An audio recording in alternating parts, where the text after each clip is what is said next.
Hello, everyone. Sorry, it's been a while. I know I did a whole video on supply management and then decided it was a little too controversial. So I'm rethinking and redoing that one. But right now I want to talk about why can't Mr. Trudeau answer a question?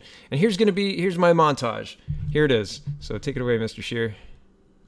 Investment in Canada. The trip cost at least $1.5 billion. Why? The Right Honourable Prime Minister. Thank you, Mr. Speaker.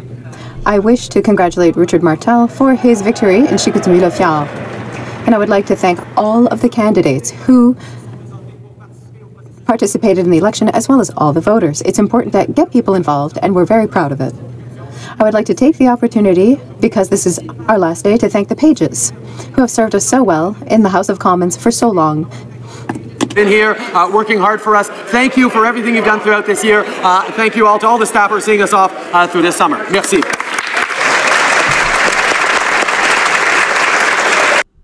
Okay, well, that was the answer to that question. That's the question was, why did your India trip cost $1.5 billion? Huh. This question takes place immediately following the last one I just showed you. And this is Trudeau just reiterating his talking points in answer to a question, a very pointed question, I think. Mr. Speaker, the Prime Minister cannot manage taxpayers' money's responsibility. $8 million for a temporary skating rink, $215,000 for an illegal vacation, a disastrous trip in India that cost over $1 billion. And non-essential items were purchased for the Harrington Lake cottage. Why does the Prime Minister keep spending recklessly and keep sending the bill to the next generation, the Right Honourable Prime Minister? Mr. Speaker, we promised to Canadians that we would invest in the middle class and all those working hard to join it. That is exactly what we have done, with historic investments in infrastructure, with the Canada Child Benefit, which has helped 9 out of 10 Canadian families and will help 300,000 youth climb out of poverty. We've lowered taxes for the middle class and increased them for the wealthiest. Mr. Speaker, not only are we investing in Canadians who need it, but we've demonstrated the highest rate of growth in the G7 last year.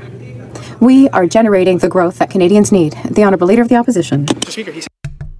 So again, Scheer's question was, how do you spend $1.5 billion on an India trip and then justify upgrades to your private cottage on borrowed taxpayer dollars, because we're borrowing a lot of money right now because we're sending it all over the world. So how do you justify that? And Trudeau's response was to come back with talking points. I mean, that's, in my opinion, disrespectful to taxpayers, disrespectful to the Canadian public. We are not asking for somebody to stand in the Prime Minister's office and pretend to be Prime Minister. I want somebody with some substance. I want somebody who can answer a direct question. Well, I don't want to beat a dead horse. My intention was to take a bunch of different clips from a bunch of different question periods, but I realize now that I've got this question period from June 20th, which is 2 days ago, and this is the one where he gets asked about the swing set. And I mean, it's just non-answer after non-answer, and it's been frustrating me for a while with Andrea Horwath's non-answers. You know, when a politician gets asked a question, they just answer with their talking points on that question. I think we should really push back on this. Why can't you answer a question? So this will be the last example I'll show, and if you like these, I'll do more of them, because there's so many examples that I could do 20 or 30 minute video just of Trudeau not answering questions.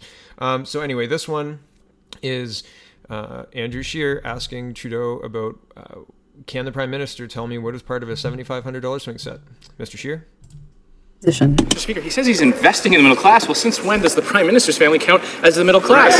Instead of planning for Canada's economy against the external threats that face us, where are his priorities? Where are his investments? Well, $8,500 for new boat racks, $13,000 for a new deck with sun umbrellas, and $7,500 for a new play structure. Now, I've bought many swing sets and play structures for my kids. Can the Prime Minister tell me what exactly is part of a $7,500 swing set? Right Honourable Prime Minister.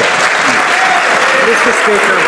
We got elected on a commitment to invest in the middle class and those working hard to join it, and that's exactly what we've done. First thing we did was lower taxes for the middle class and raise them on the wealthiest 1%, which the Conservatives voted against. Then we delivered on a Canada Child benefit that helps 9 out of 10 Canadian families by not sending child benefit checks to millionaires and is lifting hundreds of thousands of kids out of poverty across the country, and the Conservatives voted against it. Mr. Speaker, the Conservatives continue to look for boutique tax cuts for the wealthiest Canadians while we are supporting middle-class Canadians right across the country, and we will continue to do just that. See what he did there? See what he did there? Question was, can the Prime Minister tell me what's part of a $7,500 swing set? And he said the Conservatives are terrible. They're so terrible we had to spend money on middle-class people because they don't. But he didn't answer the question. And that's just poor, Mr. Prime Minister. That's just playing to the absolute lowest common denominator. So please, sir, start answering questions. If you like this, great, give me a like. And if there are enough likes, I'll do more. Talk to you soon.